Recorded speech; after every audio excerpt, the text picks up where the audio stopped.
कक्षा 10 के सभी विद्यार्थियों का मेरे चैनल में हार्दिक स्वागत है। आज मैं उपस्थित हूँ आपकी संस्कृत गद्य भारती का 9वां पाठा जीवनम निहितम बने लेकर, और इसका एक अंक हो चुका है जो आपको मेरे इसी चैनल पर प्लेलिस्ट के अंतर्गत प्राप्त होगा। आज आपका दूसरा अंक है, तो बिना विलंब किए आइए पाठ प्रारंभ करते हैं। किंतु हंत, खेद है, निरंतर विवर्धित संख्यो विवृद्ध लोभो मानवस तत्कालिक अल्प लाभ हेतुर विचार मूर्त्या बनानि तथा अचीक्रंतत चंक्रंतति च यतस्य निज जीवनस्य एव नैकदा भीरुपस्थिता। किंतु हाँ, खेद है।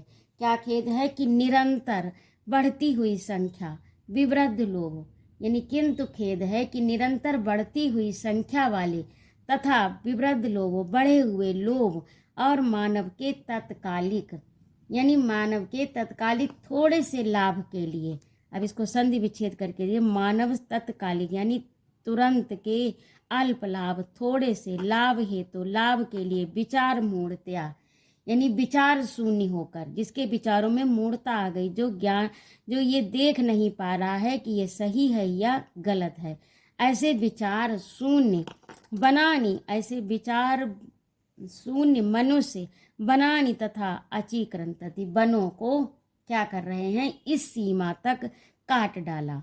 चंक्रतंति चायतस्य, उन्होंने इस तरह से, इस प्रकार से वनों को काट डाला और अब भी काटता चला जा रहा है। अचीक्रंत काट भी दिया और काट भी रहा है। चायतस्य निज जीवन शैव नैकदा भीरुपस्थिता, और इस तरह से काट रहा है और काटता चला जा रहा है। इसके परिणाम स्वरूप क्या होगा? कि उसने अपने ही जीवन के लिए, यतस्य जिसके कारण, निज जीवन से अपने जीवन के लिए ही, वीरु उपसदा नैकदा अपने जीवन के लिए ही अनेक प्रकार के, नैकदा यानी अनेक प्रकार के, वीर भय को उत्पन्न कर लिया है, उपस्थित कर लिया है। मनुष्य इस प्रकार से वनों को काट रहा है और काटता चला जा रहा है कि उसने अपने निजी जीवन के लिए ही अनेकों भय उपस्थित कर लिए हैं। जनातेव लोको यह जीवनम अन्नमयम, ये लोग जानते हैं, ये तो जानते हैं, संसार को ये पता है कि जीवन अन्नमय है, यानी जीवन अन्न से ही चलता है। अन्नम च कृष्योत्पाद्यम कृषि विकासार्थ समुचितम वातावरणम घटियुतम प्राकृतिकम सामंजस्यम च रक्षितम वनानाम अद्वत्ते यादृश्य आवश्यकता न तादृशी क्वापि पूरा अनुभूयति, यानी ये तो संसार, लोक माने संसार जानता है, ये तो संसार जानता है कि जीवन अन्नमय है, यानी अन्न से ही जीवन चलता है। अन्न चा कृष्योत्पादम, और अन्न का उत्पादन कहाँ से होता है? कृषि से। अन्न, जीवन अन्नमय है और अन्न कृषि से, खेती से उत्पन्न होता है। कृषि विकासार्थ, यानी खेती के विकास के लिए, समुचित वातावरण घटियुतम, यानी समुचित वातावरण बनाने के लिए, यानी उसका निर्माण करने के लिए, घटियुतम प्राकृतिकम सामंजस्य, प्राकृतिक सम अनुकूलता, यानी प्रकृति को संतुलित रखने का, च रक्षितम रखने के लिए, रक्षितम रक्षा करनी चाहिए, वनानाम अद्वत्ते, यानी रक्षितम रक्षा करने के लिए, वनों की, अद्वत्ते आज जितनी, आज के समय में, अद्वत्वम यानी आज के समय, जंगलों की रक्षा करने के लिए, यद यद यादृशी आवश्यकता ना तादृशी क्वापि पुरा अन्व, जैसी आज आवश्यकता है वैसी, तद्रासी तादृशी वैसी, कॉपी पहले कभी, पुराणभूत पहले कभी नहीं हुई, यानी ऐसा अनुभव पहले कभी नहीं किया गया, क्योंकि पहले के जो हमारे पूर्वज थे वो जंगलों को काटते नहीं थे, बल्कि वृक्षों का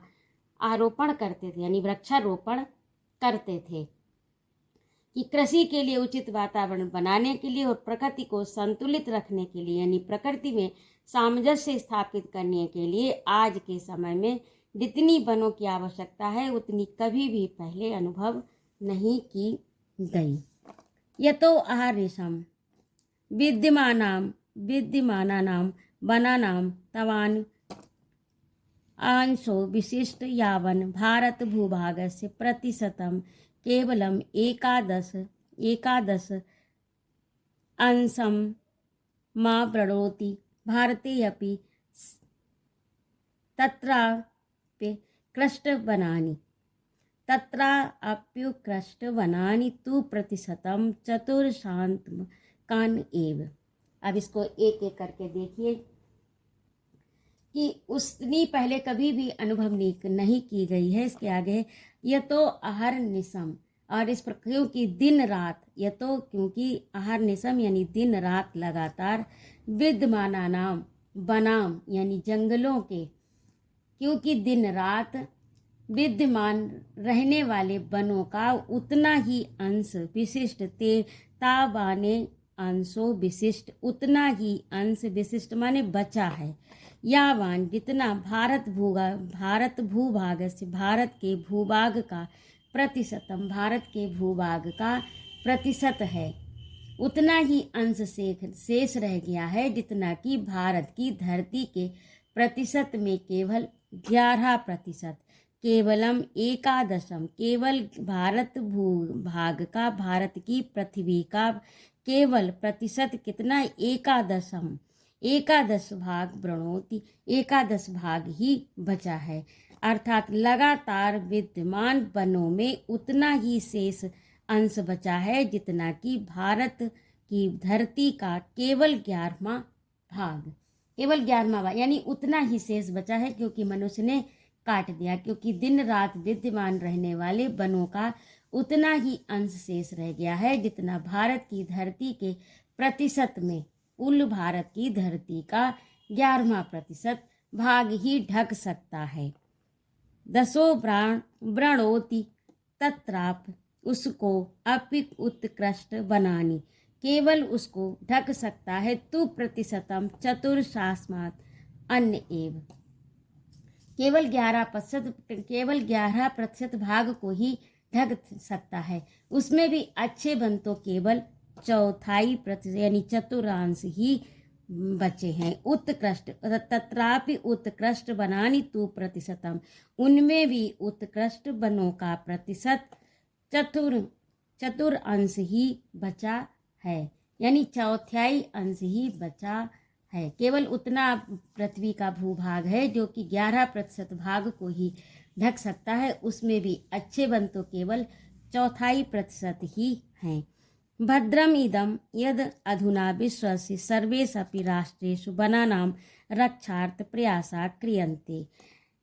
और इसके बाद में आगे देखिए, उससे भी, लेकिन प्रमुख बात क्या है, भद्रम इदम, प्रमुख बात यह है कि यद अधुना, प्रमुख बात यह है कि इस समय विश्व के सभी देशों, विश्व सर्वेषु, विश्व के सभी राष्ट्रेषु देशों में वनानाम जंगलों की रक्षा के लिए प्रयासा क्रियन्ते, सभी देश, सभी राष्ट्र जो हैं वो अपने वनों की रक्षा करने के लिए प्रयत्न कर रहे हैं। प्रमुख बात यह है कि विश्व के सभी देशों में वनों की रक्षा के लिए प्रयत्न किए जा रहे हैं। भारते अपि सर्व कार्यण, और भारत भी सर्व कार्यण तदर्थम जनम प्रबोधियुतम एकम आंदोलनम एव चालितम यदाधीनम समय समय नैकत्र वन महोत्सवा आयोजनते।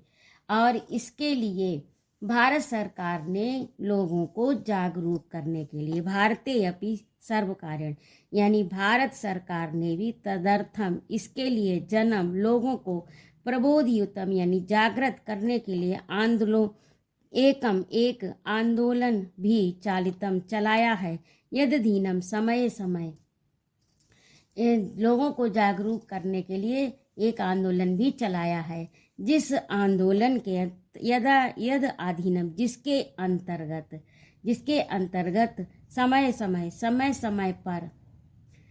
समय पर अनेक स्थानों में वन महोत्सवों के आयोजन किए जाते हैं। व्यक्तियां, लोग, सार्वजनीनाम संस्थाश्च अपि वृक्षान रोपयन्ते प्रोत्साहन्ते। और इस प्रकार आयोजित किए जाते हैं। व्यक्तियों और सार्वजनिक संस्थाओं को भी वृक्षारोपण के लिए प्रोत्साहित किया जाता है। फिर से देखिए भारत सरकार ने तदर्थम जन्म, इसके लिए लोगों को प्रबोधियतम, प्रबोध करने के लिए यानी जगाने के लिए एक आंदोलनम एवं एक आंदोलन चालितम चलाया है, यद अधीनम, जिसके अंतर्गत समय समय पर नैकत्र वन महोत्सव, अनेक वन महोत्सव आयोजित होते हैं। व्यक्ति सार्वजनिक नाम संस्था यानी सार्वजनिक संस्थाएं भी वृक्षारोपयतम प्रोत्साहन्ते, वृक्षों को रोपने के लिए प्रोत्साहित किया जाता है। व्यक्तियों को और सार्वजनिक संस्थाओं को भी वृक्षारोपण के लिए प्रोत्साहित किया जाता है। तो आज के लिए इतना ही। अगले अंक में मैं उपस्थित होती हूँ अगला भाग लेकर। यदि आपको मेरा पढ़ाना अच्छा लगा हो तो कृपया मेरे चैनल को सब्सक्राइब अवश्य करें, लाइक और कमेंट करें तथा अपने मित्रों में शेयर भी करें। उपस्थित रहने के लिए बहुत बहुत धन्यवाद। आपके सुझाव का मेरे कमेंट में सादर स्वागत है। जय माँ भारती।